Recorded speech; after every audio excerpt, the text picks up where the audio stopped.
Welcome to the beautiful Swiss Alps for episode 8 of my 2023 training diaries. We arrived in Switzerland last week on Wednesday, a few days in advance of Audrey's race, the Eiger Ultra Trail 100K by UTMB. We were a little late in booking a hotel, so we had to stay about an hour away from the start of the race in a neighboring valley. Our hotel was perched high up on a hill near a town called Hasliberg.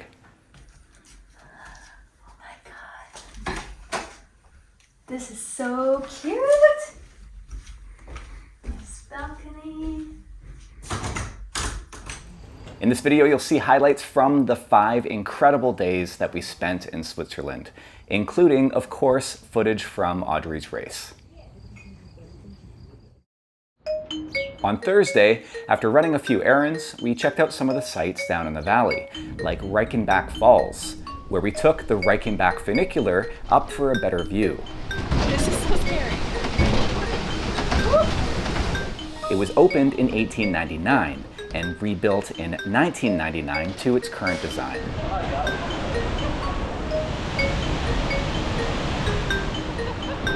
The falls cascade over 7 steps, with a total height of 250 meters, making it one of the highest waterfalls in the Alps and among the 40 highest in Switzerland.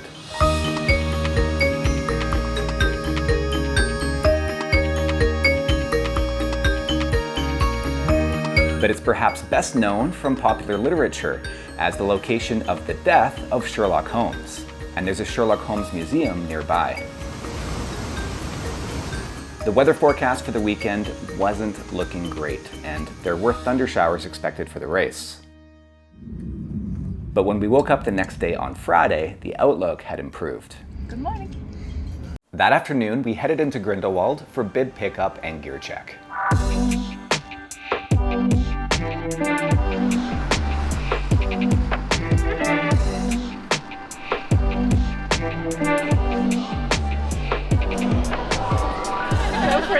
Thank you guys.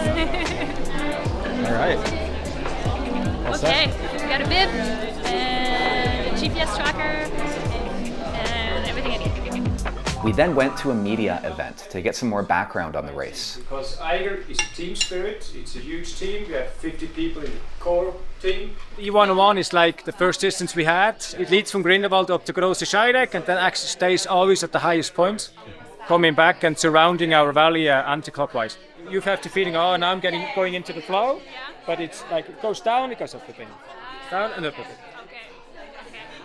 So On our way out, we ran into someone who you might recognize. It's a beautiful place, nice mountains, and Emily was racing the 51, so was following along. I said, okay, I should run the 16K just to get the stone and just to be back here to these nice mountains.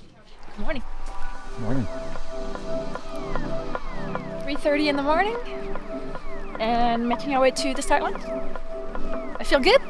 I had a nap, slept for about 2 hours. After an early wake-up call, we drove back to Grindelwald on Saturday for the start of the race.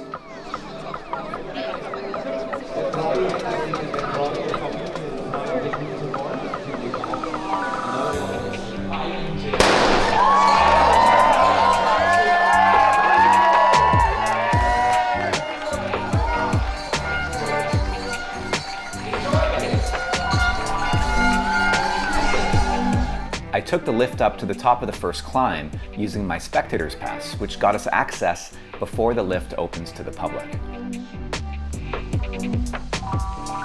Okay, so we're up at first, and I can see the lead runners coming through here, and it looks like they're done their first climb and they're now dropping down, and those guys are moving. And just a beautiful sunrise. The race course does a loop around the valley, making it very easy to spectate. You don't need a car, and you can take the free train down the valley as needed, along with a series of gondolas.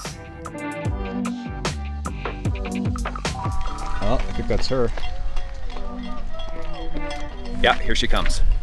hey Jeff, Hey, how you doing? congrats on the bob. Hey, thanks, man. What's your name? Us. You're looking good, man. Thanks. Keep it up. Yeah, Audrey! Hi, Hi! standing up here. Isn't it? So beautiful. How you feeling? Yeah, very good. Good. It's so nice. Beautiful morning. Yeah, the trails are great. It's nice and cool. Yeah, still nice and cool. Dare I say, I'm a little bit cold right now. Good. Enjoy it while you can. Yeah. Okay. Got this, babe. See you soon.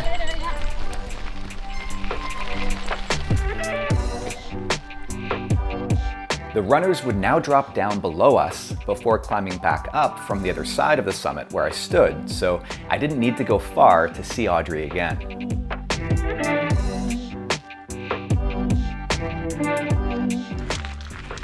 Got about 21k done, and next we're going over there.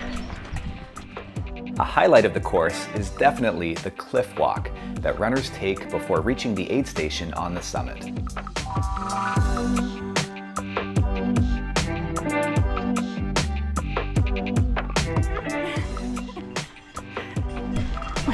Oh my god. Ah! I can't run.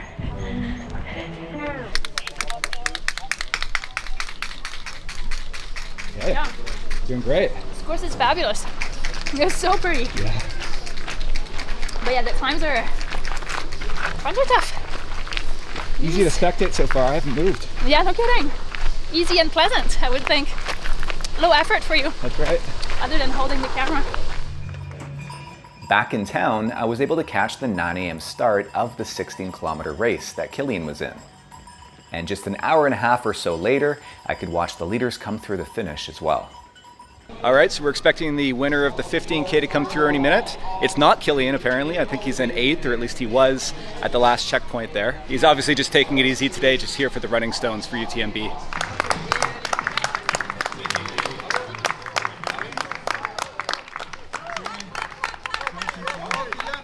Meanwhile, Audrey was getting passed on the trail by Killian's better half.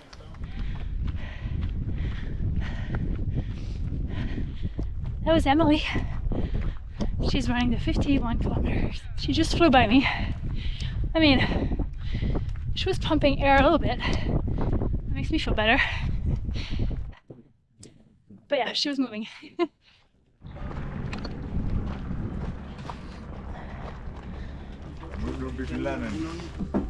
Hello. Hi. Coca-Cola? Cola. Yes. Thank you.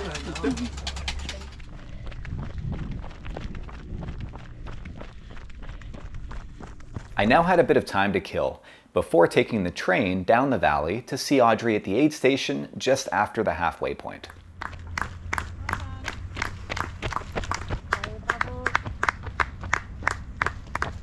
Just got a message from Audrey. She says she's in rough shape, but she figures she'll be okay. She'll probably take a bit of a break at this aid station and rehydrate. I'm sure the heat's getting to her.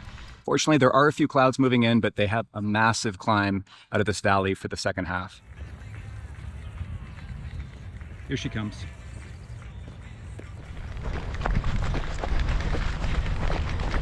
Hi. How are you feeling? Awful. Absolutely crashed. The heat got to you? He got to me, my legs are shattered. Yeah. My left foot's definitely acting up.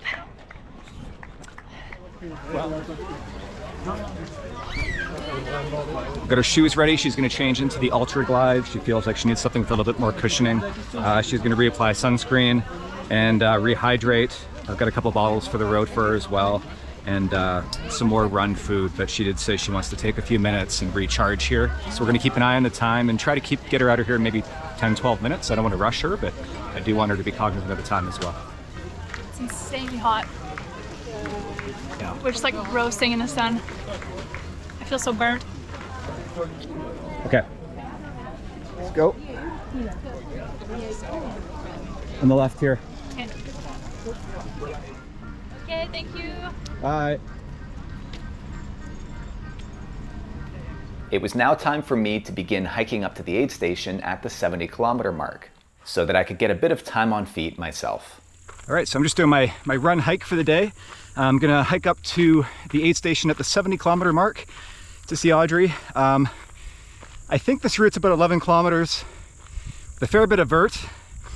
Not entirely sure how long it's gonna take me, but I figure that Audrey's got to hike up to the same place Plus I took the train up the valley and skipped some of the flat parts, so I don't see why I won't beat her up there.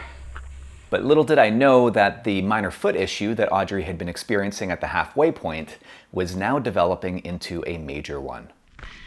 I had a bit of a foot niggle since my last race, the 50K I did in May. Probably made much worse by walking in sandals for a few days in LA. I've been treating it and it did get better, but not 100%, and now it's really bothering me.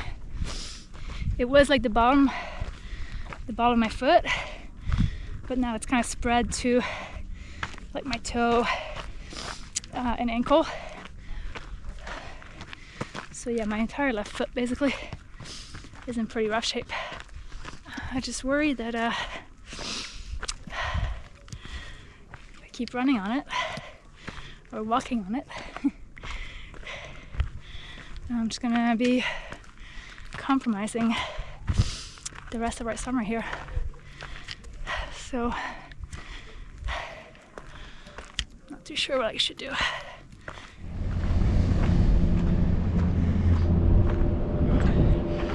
Okay, just 2 hours from the valley bottom to the top, and just under 10K with 1,215 meters of elevation gain. And how is this for an aid station? Look at this view. This course is not only very accessible for supporters, but it's also incredibly scenic. We can see the runners climbing up from far below before reaching the aid station. When Audrey arrived, it was obvious that something was wrong.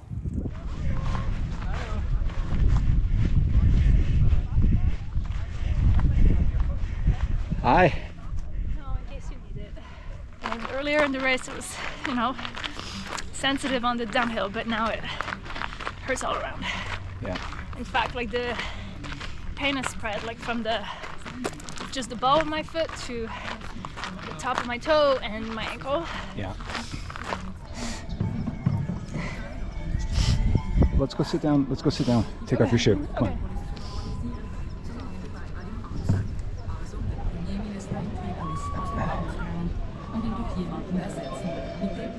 I'm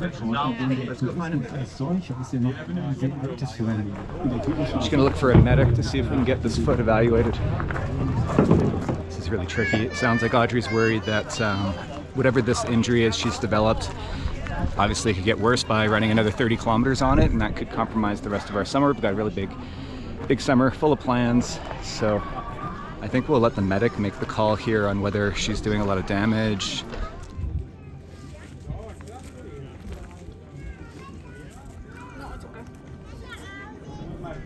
The medic thinks that it's a bad idea to keep going, so I'll have to stop. I guess I'll stop my watch. 14 hours. Thank you. Oh yeah, that's gonna seize up and hurt. Yeah, it's gonna hurt tomorrow. Yeah, let's go look at the glacier. Yeah, we're gonna spend a few minutes taking in the view before rushing off here. That was very, very hard. For sure one of the tougher courses I've done. Technical? Very technical. The climbs are just freaking relentless. And maybe I just forget. I feel like I said that after TDS too. Yeah. I just forget how hard TDS was. Yeah. And like UTMB was hard, but today I felt, I don't know, I was pushing more. Yep, my first DNF. Maybe we'll be back. Audrey's race was over, but she didn't have much of a choice. And fortunately, she doesn't seem to have done too much damage.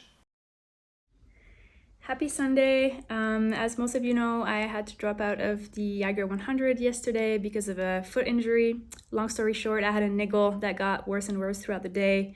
And at the aid station at kilometer 70, the medic took a look at it and confirmed my suspicions that it would be very stupid to keep going. So I called it a day there, hoping I didn't do too much damage. This is not the only thing on my schedule this season. Jeff and I have a few adventures planned and another race in September. So I'm hoping to bounce back pretty quickly from this. I'm gonna give myself a couple more days of rest, but already the inflammation's gone down, and hoping I can walk normally within the next couple of days here. Thank you so much for all the support and encouragements. The next day, I had another long run scheduled. So I took the lift up a nearby ski resort to balance out the previous day's entirely uphill run with the mostly downhill one.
I made it to the top of my climb, the highest point of my route today, and unfortunately no views. Normally there'd be a 360-degree view, and apparently on a very clear day you can even get a view of the Eiger over there itself. But the clouds are pretty cool. There's a certain moodiness to them, and at least there's no thunder showers or rain to worry about, so it could be worse.